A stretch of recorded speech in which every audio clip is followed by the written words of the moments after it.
بسم الله الرحمن الرحيم.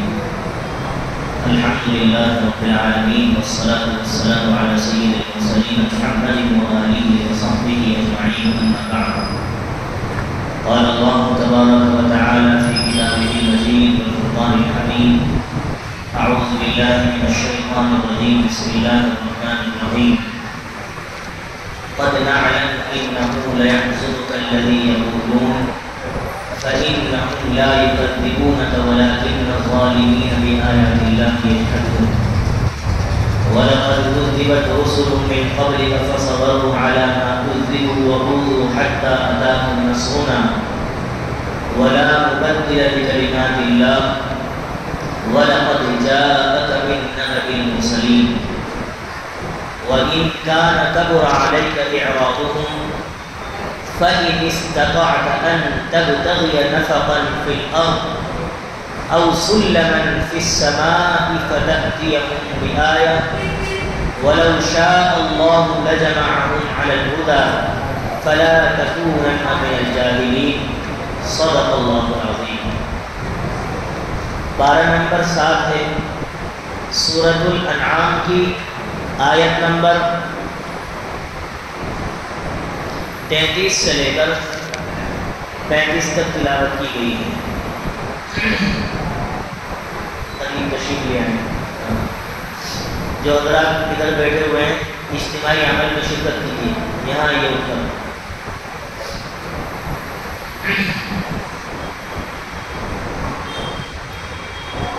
جس طریقے سے مسجد کا گشت، مسجد کی تعلیم اجتماعی عمل ہے. ہر وہ کام جو مسجد میں کیا جائے وہ بھی اجتماعی عمل میں شامل ہے. یہ قرآن کریم کی تفسیر ہے، ترجمہ اور تفسیر ہے، قرآن کا درس ہے. روزانہ اس کو پیش کیا جاتا ہے. ہفتے میں پیر کے دن چھٹی رہتی ہے کیونکہ اس دن مسجد کا ہفتہ واری گشت ہوتا ہے. لہذا اس اجتماعی عمل میں توجہ کے ساتھ شرکت کریں. ٹیک لگا کر بیٹھنا، بے ادبی کے ساتھ بیٹھنا، یہ مجلس کے ادب کے خلاف ہے.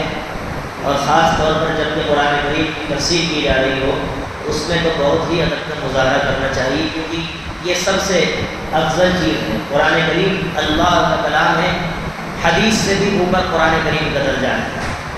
لہذا میں نے ابھی جیسا کہ بتایا کہ یہ 12 نمبر 7 ہے اور سورۃ الانعام کی آیت نمبر 33، 34، 35 کی تلاوت کی گئی ہے.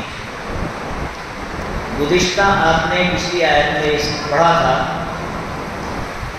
کہ اللہ کے نبی صلی اللہ علیہ وسلم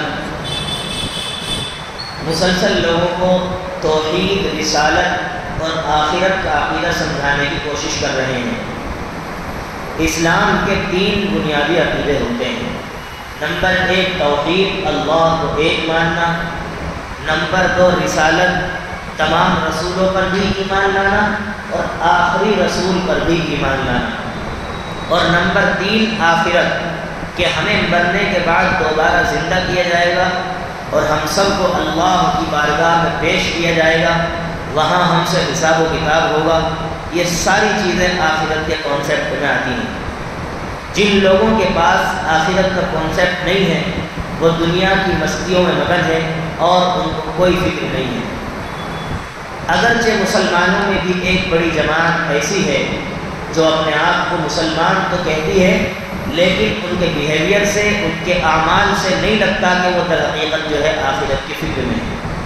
کیونکہ آخرت کی فکر کا جو عقیدہ ہے یہ ایسی چیز ہے جو انسان کو گناہوں سے باز کرا سکتا ہے، جو انسان کو گناہوں سے روک سکتا ہے، نیک اعمال پر ابھار سکتا ہے. مثال کے طور پر کتنے بھی پمفلیٹ پوسٹر لگا لیے جائیں اور بتا دیا جائے کہ شراب پینا صحت کے لیے درست نہیں ہے، لیکن کاؤنسلنگ نہ کی جائے تو پھر اس کا کوئی فائدہ نہیں. قرآن کریم جہاں جہاں احکام بیان کرتا ہے کہ یہ کام کرو نہ کرو، ساتھ ساتھ میں قرآن کریم لوگوں کی ذہن سازی بھی کرتا ہے.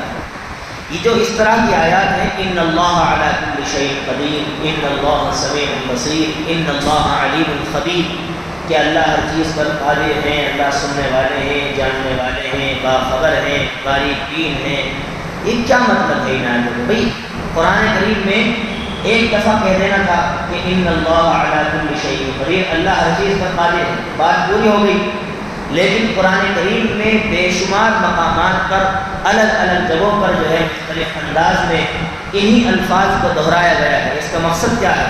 اس کا مقصد یہ ہے کہ ہر چیز کے اعتبار سے جو حکم بیان کیا جا رہا ہے اس کے بعد لوگوں کے ذہن میں یہ بٹھایا جائے کہ تمہیں صرف بات بتا کر بات ختم نہیں ہوئی ہے، اللہ ہے تمہارے سر پر نگرانی کرنے والا۔ یہ نہیں ہے کہ بات سن لی اب تم آزاد ہو، نہیں، اللہ قادر ہے، وہ دیکھ رہا ہے تمہیں، لہذا اس کے دھیان کو اپنے پاس ہر وقت موجود رکھو، تبھی آپ جو ہے صحیح معنی میں کامیاب ہو سکتے ہو۔ اب اللہ نے ان تین عقیدوں کو بیان کرنے کے بعد نمبر 1 توحید، نمبر 2 رسالت، نمبر 3 آخرت، ان کو بیان کرنے کے بعد اللہ نبی کو دلاسا دے رہے ہیں۔ یہ آیت جو میں نے پڑھی ہے سورہ انعام کی آیت نمبر 33، یہ اس دور میں نازل ہوئی۔ بھائی دیکھیے، آپ توجہ کے ساتھ سماعت کیجیے، آپ سے کہہ رہا ہوں، یہاں کے حضرات ہیں، آپ نئے ہیں، اس لیے آپ خیال رکھیں اس چیز کا۔ مجھے اس طرح سے ڈسٹرب ہوتا ہے، بالکل میں کوئی یہاں بھجن نہیں سنا رہا ہوں، تم کو قرآن پاک کی تفسیر سنا نہیں ہو تو نہ تو چلے جائیے۔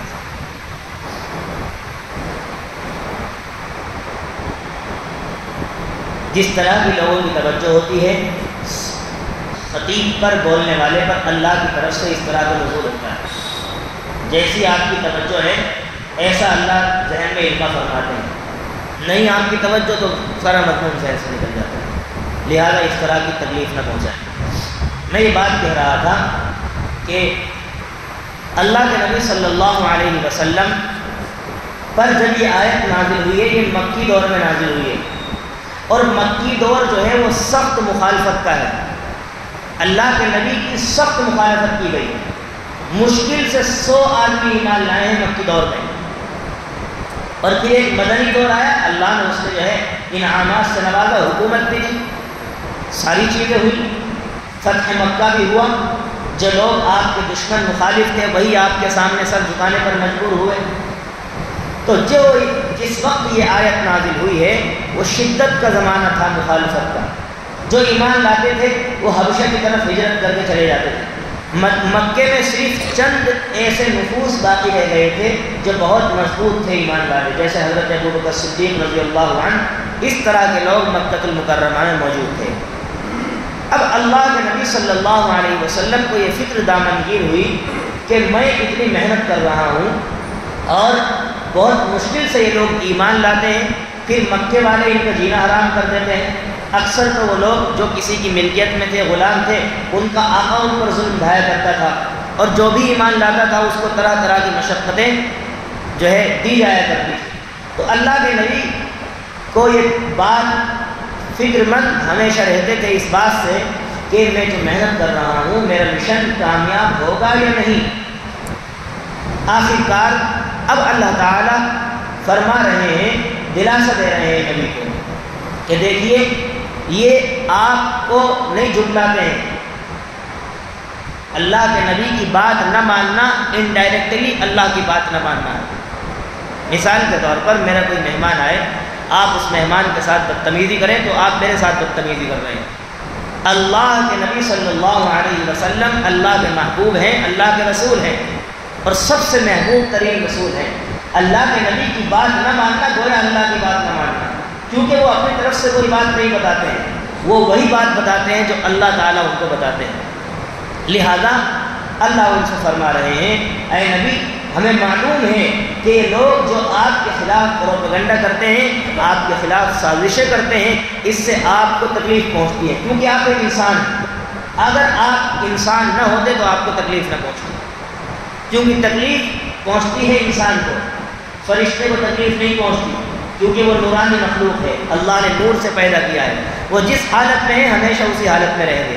انسان کے اندر اللہ نے ہر طرح کا مادہ رکھا ہے، خوشی کا بھی، غم کا بھی، بھلائی کا بھی، برائی کا بھی، سارے مادے اللہ نے انسان کے اندر رکھے ہیں۔ ہمیشہ انسان خوش نہیں رہتا، ہمیشہ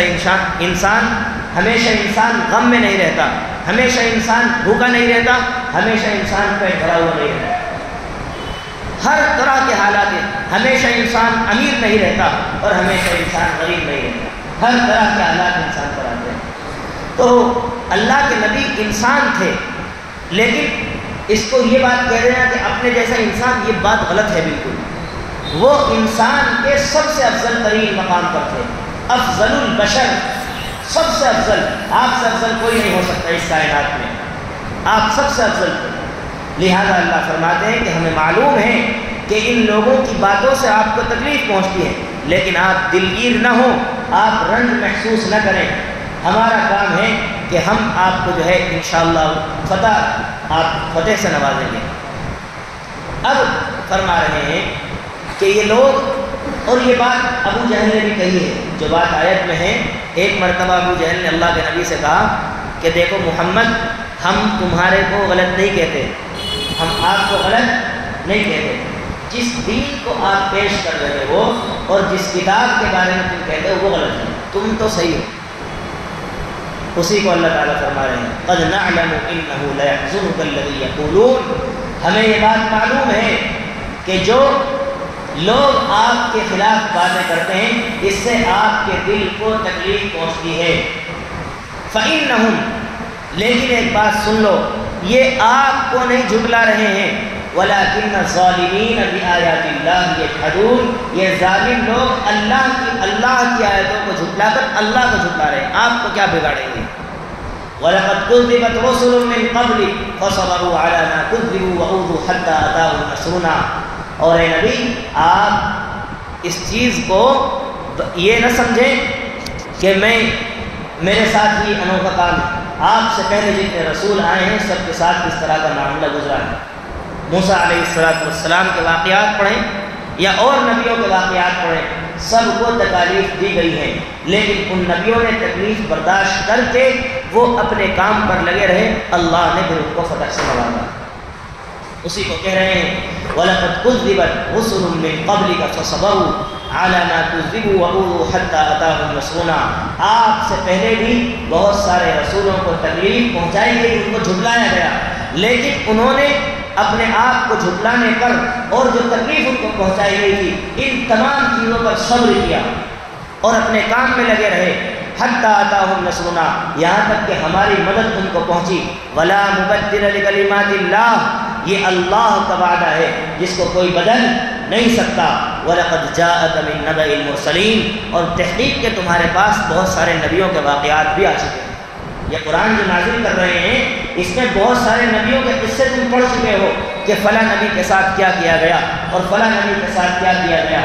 ابراہیم علیہ السلام کو آگ میں ڈالا گیا اور یوسف علیہ السلام کو نہ جانے کس طرح کی تکالیف پہنچائی گئی، اور اسی طریقے سے یونس علیہ السلام کو کتنی تکالیف پہنچائی گئی، اور اسی طریقے سے حضرت ہود کو، حضرت صالح علیہ السلام کو، حضرت شعیب علیہ السلام کو کتنی تکالیف پہنچائی گئی، حضرت نوح علیہ السلام کو کتنی تکالیف پہنچائی گئی۔ یہ سب واقعات آپ قرآن میں پڑھ رہے ہیں۔ اور دیکھیے جب اللہ کی مدد آتی ہے تو روز روشن کی طرح آیا ہوتی ہے۔ مکی دور میں نبی کی مخالفت کی گئی، لیکن جب آپ مدینہ المنورہ ہجرت کر کے تشریف لائے اور پہلی جنگ سن 2 ہجری میں غزوہ بدر ہوئی تو اس میں اللہ نے فرشتوں کو اتارا اور ان کے بڑے بڑے سرداروں کو نمٹایا۔ اسی کو اللہ نے یوم الفرقان کہا ہے، فیصلے کا دن تھا وہ۔ وما اصابکم یوم التقى الجمعان، جس دن 2 جماعتیں بھیڑی ہیں وہ یوم الفرقان، وہ فیصلے کا دن تھا۔ ہم نے اس دن تمہاری مدد کی، جو وعدہ ہم نے تم سے کیا تھا۔ اس وقت یہ غیب کے پردے ہیں، غیب کے پردے تو نبی سے بھی نہیں ہٹائے گئے۔ مکی دور میں تکلیف ہو رہی ہے لیکن ابھی تکلیف برداشت کرو۔ شیخ ابی طالب میں 3 سال تک مسلمانوں کو اور نبی کو قید کیا گیا، آپ نے برداشت کیا۔ اللہ چاہتے تو سب کچھ کر سکتے تھے لیکن نہیں، یہ تو تکالیف برداشت کر کے اور زیادہ مقام پر بلند کرنا ہے۔ حضرت ابراہیم علیہ السلام کیا گناہگار تھے؟ نعوذ باللہ، نہیں، لیکن اتنی آزمائشیں، اتنی تکالیف کیوں دی گئی؟ تاکہ ان کو بھٹی میں ان کو نکھار کر ان کو پیش کیا جائے اور ان کے درجات کو مزید بلند کیا جائے۔ اسی کو فرما رہے ہیں اللہ کی جب مدد آتی ہے پھر اس کو کوئی ٹال نہیں سکتا۔ وَلَا مُبَدِّلَ لِكَلِمَاتِ اللَّهِ، یہ اللہ کا وعدہ ہے جس کو کوئی بدل نہیں سکتا۔ وَلَقَدْ جَاءَكَ مِن نَبَإِ الْمُرْسَلِينَ، اور تحقیق کے تمہارے پاس بہت سارے رسولوں کے واقعات بھی آ چکے ہیں۔ اب آخری بات، وَإِن كَانَ كَبُرَ عَلَيْكَ إِعْرَاضُهُمْ فَإِنِ اسْتَطَعْتَ أَن تَبْتَغِيَ نَفَقًا فِي الْأَرْضِ أَوْ سُلَّمًا فِي السَّمَاءِ فَتَأْتِيَهُم بِآيَةٍ۔ ہدایت دینا اللہ کا کام ہے۔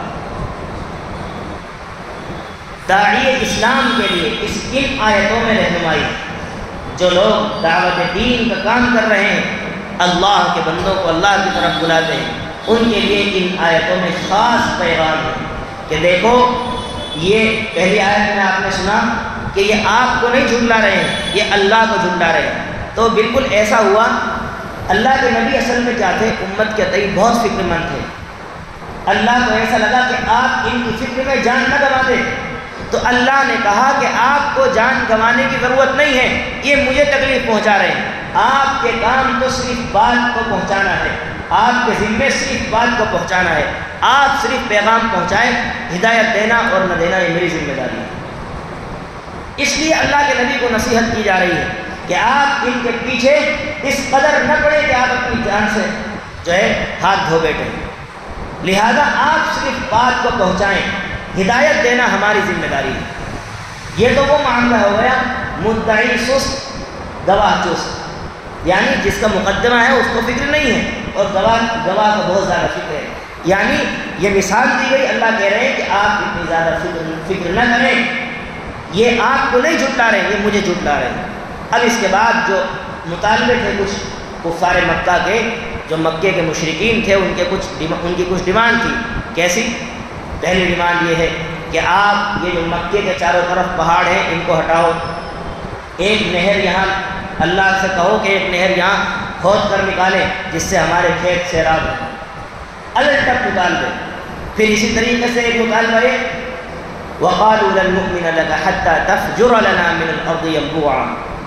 اس کے بعد پھر ایک مطالبہ یہ کیا گیا أَوْ تَرْقَىٰ فِي السَّمَاءِ، آسمان میں چڑھو، وَلَن نُؤْمِنَ لِرُقِيِّكَ حَتَّىٰ تُنَزِّلَ عَلَيْنَا كِتَابًا نَقْرَؤُهُ، اور ہم آپ کے چڑھنے کو اس وقت تک نہیں مانیں گے جب تک آسمان سے کچھ لکھا ہوا ہمیں نہ دکھاؤ، یعنی آسمان میں چڑھو اور اللہ سے لکھوا کر لاؤ کہ تم اللہ کے نبی ہو اور تم کو اللہ نے نبی بنا کر دو۔ کیسے مطالبے ہیں الگ تک؟ اللہ کہہ رہے ہیں میں چاہوں تو اس مطالبے کو پورا کر سکتا ہوں، میرے لیے کیا مشکل ہے، لیکن اگر میں نے یہ مطالبہ پورا کر دیا اور امت نے پھر بھی انکار کیا تو سب کے سب ہلاک کیے جائیں گے۔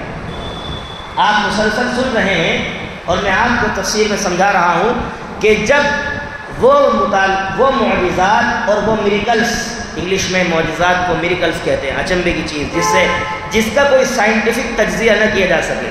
معجزہ کس کو کہتے ہیں؟ عقل کو حیران کر دینے والی چیز۔ میں یہاں بیٹھے ہوئے ایسے ہاتھ میں کچھ چیز نکال کے کھا لی ہاتھ میں تو آپ کو بہت حیرانی ہوگی، اس کو عقل ایکسیپٹ نہیں کر سکتی۔ وہی چیز جس کو عقل ایکسیپٹ نہ کرے، عقل تسلیم نہ کرے، یہی معجزہ ہے۔ اللہ کے نبی پل بھر میں زمین سے لے کر مکے سے لے کر مسجد حرام، مسجد اقصیٰ تک، اور مسجد اقصیٰ سے عرش تک، پھر وہاں سے جنت دوزخ کے مناظر، اور پھر واپس آ گئے، اور پھر مسجد اقصیٰ سے آپ اپنے گھر پہ آ گئے اور سو گئے۔ یہ کتنی دیر میں ہو گیا سارا سفر؟ کہ جب جس زنجیر کو دروازے کی ہلتی ہوئی چھوڑ کر گئے تھے وہ زنجیر بھی ہل رہی تھی اور یہ سفر بھی پورا ہو گیا۔ سمجھ میں آتی ہے عقل کے اعتبار سے یہ بات کہ اتنا لمبا سفر نہیں سمجھ، عقل کے اعتبار سے نہیں لگتا کہ اتنا لمبا سفر اتنی دیر میں اتنی جلدی کیوں کر ہو سکتا ہے۔ شاعر نے کہا ہے زنجیر بھی ہلتی رہی بستر بھی رہا گرم۔ انسان بستر سے نکلتا ہے تو اس کی گرمائی موجود رہتی ہے، تو وہ بستر بھی گرم تھا اور اللہ کے نبی اتنی ساری سیر کر کے تشریف لے آئے۔ زنجیر بھی ہلتی رہی بستر بھی رہا گرم، تا عرش گئے اور چلے آئے محمد۔ اتنی دیر میں سب کچھ ہو گیا۔ تو اس چیز کو عقل نہیں مانتی، لیکن حضرت ابو بکر صدیق رضی اللہ تعالی عنہ کے سامنے جب یہ بات پیش کی گئی اور اس طریقے سے پیش کی کہ بتاؤ اگر کوئی آدمی یہ کہے کہ میں مکے سے لے کر اور وہاں مسجد اقصیٰ تک گیا اور وہاں سے پھر عرش پر گیا اور پھر میں نے اللہ سے ملاقات کی، باتیں کی، جنت دوزخ دیکھی، ساری چیزیں، اور میں لوٹ آیا. کیا یہ اقرار میں ممکن ہے؟ حضرت ابوبکر نے کہا نہیں، ایسا تو ممکن نہیں ہے. کہا یہ بات کوئی اور نہیں، تمہارے ساتھی محمد اس بات کا دعویٰ کر رہے ہیں. کہا اگر وہ دعویٰ کر رہے ہیں تو میں اس بات کو سچے دل سے تسلیم کروں، اور صرف یہی نہیں، میں تو یہی مانتا ہوں کہ ان کے پاس اللہ کی طرف سے وہی آتی ہے. اسی لیے آپ کا لقب صدیق اکبر جو ہے سب سے پہلے تصدیق کرنے والے حضرت ابوبکر صدیق. یہی تو چیز ہے معجزہ. عقل جس چیز کو حیران کر دے، عقل میں جو بات نہ آئے، جس کا سائنٹیفک تجزیہ نہ کیا جا سکے، اسی کو معجزہ کہا جاتا ہے. ابھی بھی جیسا کہ میں عرض کر رہا ہوں، وہ معجزات جیسے اللہ کے نبی کے بہت سارے معجزات ہیں. ابو جہل نے کہا بتاؤ میری مٹھی میں کیا ہے، کنکری نے خود کہہ دیا کہ آپ اللہ کے رسول ہیں. اس طرح کے آج میں نے اصل میں آپ کو سنایا نا ایک معجزہ کہ ان کا جو ہے سر کا درد ٹھیک ہو گیا یا ان کا ہاتھ ٹھیک ہو. بہت سارے معجزات ہیں نبی کے. کہیں انگلی ڈال دی پانی میں تو پانی جو ہے بہت زیادہ بڑھ گیا، کھانے میں سیرابی سب کو ہو گئی. یہ نبی کے معجزات ہیں، ان پر ایمان لانا فرض ہے کہ یہ بالکل سچی باتیں ہیں. اگر ذرا بھی ان میں شک ہوگا تو ایمان خطرے میں. تو میں یہ بات عرض کر رہا تھا، جو معجزے اللہ خود نبی کو دیتے ہیں ان پر کوئی ایمان لائے نہ لائے اس سے کوئی فرق نہیں پڑتا، سزا نہیں ملے گی. لیکن اگر کوئی ڈیمانڈ کی جائے کسی معجزے کی اور اللہ اس کو نازل کر دیں، یعنی نبی کو دے دیں، اور پھر امت انکار کر دے تو ساری امت تباہ ہو جاتی ہے. کیونکہ آپ نے اللہ سے مطالبہ کیا، اس کا مطلب یہ تھا کہ جب آپ کا مطالبہ پورا ہوا تو آپ کو ایمان لانا چاہیے. لیکن اب آپ ایمان نہیں لا رہے ہیں، ہٹ دھرمی دکھا رہے ہیں، تو آپ ہلاک کیے جائیں گے. اللہ فرما رہے ہیں وَإِن كَانَ كَبُرَ عَلَيْكَ إِعْرَاضُهُمْ فَإِنِ اسْتَطَعْتَ أَن تَبْتَغِيَ نَفَقًا فِي الْأَرْضِ أَوْ سُلَّمًا فِي السَّمَاءِ فَتَأْتِيَهُم بِآيَةٍ. اگر آپ کو ان کی چھیڑ چھاڑ، ان کی مخالفت، نبی سے خطاب ہے، ان کا پریشان کرنا اگر تکلیف دہ ہو رہا ہے اور زیادہ پریشانی ہو رہی ہے اور آپ سے جو یہ مطالبہ کرتے ہیں، تو آپ اگر طاقت رکھتے ہیں کہ زمین میں کوئی سوراخ تلاش کر لیں یا آسمان میں چڑھنے کے لیے کوئی سیڑھی تلاش کر لیں، فَتَأْتِيَهُم بِآيَةٍ تو کر لو. لیکن آپ ایسا کیسے کر سکتے ہیں؟ یہ تو آپ کے بس میں ہے ہی نہیں. معجزات کو ظاہر کرنا یہ اللہ کا کام ہے، نبی نہیں کر سکتے اس چیز کو. وَلَوْ شَاءَ اللَّهُ لَجَمَعَهُمْ عَلَى الْهُدَىٰ. بہت سارے لوگ سوال کرتے ہیں کہ جو لوگ ایتھیسٹ ہوتے ہیں، جو کسی مذہب کو نہیں مانتے، ناستک جن کو ہندی میں کہتے ہیں، وہ کہتے ہیں کہ اللہ تعالیٰ نے یا ایشور نے یہ اتنے سارے فرقے کیوں بنائے ہیں؟ وہ چاہتا سب کو ایک بنا سکتا تھا. اللہ اسی بات کو جواب دے رہے ہیں وَلَوْ شَاءَ اللَّهُ لَجَمَعَهُمْ عَلَى الْهُدَىٰ فَلَا تَكُونَنَّ مِنَ الْجَاهِلِينَ. اللہ چاہتا تو سب کو ہدایت پر جمع کر سکتا تھا، لیکن یہ مصلحت کے خلاف ہے. یہ مصلحت کے خلاف ہے. کیوں؟ کیونکہ اللہ نے انسان کو اختیار دیا. آپ کو عقل دی ہے سوچنے سمجھنے کے لیے، آپ چاہے اچھے کام کریں چاہے برے کام کریں، آپ کی مرضی ہے. انسان کا اختیار، اس کی چوز کرنے کی طاقت، پسند کرنے کی طاقت اللہ چھین لے تو بھی ایسا کر سکتے ہیں. لیکن اللہ نے انسان کو عقل سلیم دی اور اس کے سامنے واضح کر دیا یہ اچھا راستہ ہے، یہ برا راستہ ہے، آپ کی مرضی ہے، آپ کس طریقے سے چاہے چلیں. تو پھر یہ مصلحت کے خلاف ہے کہ سب کو جو ہے اللہ تعالیٰ زبردستی ہدایت کرنا. نہیں، اللہ کہتا ہے کہ تم مجھے بن دیکھے ایمان لاؤ. غیب کا پردہ مصلحت نیست کہ از پردہ برو افتد راز. اس میں مصلحت نہیں ہے کہ غیب سے پردہ اور راز کا پردہ اٹھا دیا جائے، کیونکہ جب پردہ اٹھ جائے گا تو پھر سب ایمان لے آئیں گے. میں مسلسل بات کہتا ہوں کہ آپ نے کوئی چیز دیکھی، اب دیکھ کر آپ ایمان لا رہے ہیں، وہ ایمان لانا کیسا ہوا؟ آپ نہ دیکھے بن دیکھے اللہ پر ایمان لائے، یہی تو اصل ایمان ہے. دیکھ کر ایمان لایا تو کیا ایمان لایا؟ پچھلی آیت میں آپ نے پڑھا جب یہ قیامت میں ہوں گے جہنم کو، جب جہنم میں ان کو ڈالا جائے گا تو کیا کہیں گے؟ اے اللہ ایک دفعہ واپس دنیا بھیج دے. ابھی تو کہہ رہے ہیں کہ ہم نے کوئی شرک نہیں کیا، کیوں کہہ رہے ہو یہ بات کہ ایک دفعہ دنیا میں؟ اس لیے کہ تم وہاں گڑبڑ کر کے آئے ہو، دنیا میں تم نے غلط کام کیے. جادو تو وہ ہے جو سر چڑھ کے بولے، تمہاری زبان سے خود نکل گیا نا. لہذا اللہ فرماتے ہیں اے نبی آپ ان کے مطالبات پورا نہیں کر سکتے، ان کے مطالبات پورا نہیں کر سکتے. ہمارا کام ہے، اس لیے آپ انجان نہ بنیں، اپنے آپ کو آپ نارمل رکھیں. اللہ نے جو آپ کو ذمہ داری دی ہے ہدایت تبلیغ کی، بات پہنچانے کی، آپ صرف اس کو پہنچاتے رہیں. اپنے ذمے اتنی زیادہ فکر نہ دیں کہ آپ کی تبلیغ پر اس کا اثر پڑے. اس کا مطلب ہرگز یہ نہیں ہے. بعض وہ لوگ جن کے پاس کم علم ہوتا ہے یا نئے نئے جو کام میں جو ہوتے ہیں وہ اس آیت کا مطلب غلط سمجھ لیتے ہیں کہ یہ سمجھتے ہیں کہ اس کا مطلب یہ ہے کہ بس بات پہنچاؤ اور دل میں فکر ہونی چاہیے، لیکن اتنی زیادہ فکر نہ ہو کہ آپ کے دوسرے اعمال پر اس کا اثر پڑے. مثال کے طور پر ایک آدمی ہے پورے دن مسجد میں پڑا ہوا ہے، بال بچوں کی فکر ہی نہیں ہے اس کو. بھائی بال بچوں کو کما کر کھلانا، حلال کمائی کھلانا، یہ بھی تو فرض ہے. آپ دین کا کام بھی کریں اور جو حقوق اللہ نے آپ کے ذمہ واجب کیے ہیں ان کو بھی پورا کریں. یہ کیا ہوا کہ آپ اللہ کا حق تو ادا کر رہے ہیں اور بندوں کا حق مار رہے ہیں؟ یہ کہاں کا انصاف ہے؟ آپ اللہ کا حق بھی پورا کریں اور بندوں کے حق بھی پورا کریں. آج کی جو 3 آیتوں کی تفسیر ہے اس کا خلاصہ یہ ہے کہ یہ اصل تو نبی سے خطاب ہے، لیکن جب نبی سے خطاب ہوتا ہے تو اس سے مراد امت سے خطاب ہوتا ہے. جو لوگ اسلام کی دعوت کے لیے نکلتے ہیں یہ جس اعتبار سے بھی وہ اسلام کی تبلیغ کا کام کر رہے ہیں، ان کو چاہیے کہ ان کے دل میں امت کی فکر ہونی چاہیے اور وہ بات کو پہنچائیں. کبھی کبھی ان کی بات نہ مان. بھائی نبی سے تو اوپر نہیں ہے نا، آپ نبی سے تو اوپر نہیں ہیں. نبی کی بات کو بھی جو ہے تسلیم نہیں کیا گیا، نبی کی بات کو نہیں مانا گیا. ابو جہل جیسے آدمی نے نہیں مانا. لہذا اس آیت سے پیغام یہ ہے کہ اگر آپ کی بات کوئی نہ مانے، آپ دل میں رنجیدہ نہ ہو، آپ بس اپنی فکر میں لگے رہیں اور اللہ کی بات کو کہتے رہیں. کوئی آپ کی بات پر کان دھرے نہ دھرے، آپ کو اس سے کوئی سروکار نہیں ہونا چاہیے. آپ اللہ کے پیغام کو کھل کر کے پہنچائے اور یہ سمجھ کر کہ میرے ذمہ صرف پہنچانا ہے، ہدایت دینا اللہ کا کام ہے. اللہ سے دعا ہے اللہ ہماری زبانوں میں تاثیر پیدا فرمائے اور ہماری باتوں کو دوسروں پر اثر انداز فرمائے اور اپنی ذات پر بھی اثر انداز فرمائے اور اسلام کے تمام احکام اور قوانین پر عمل کی توفیق بخشے. آمین. آخر دعوانا الحمدللہ.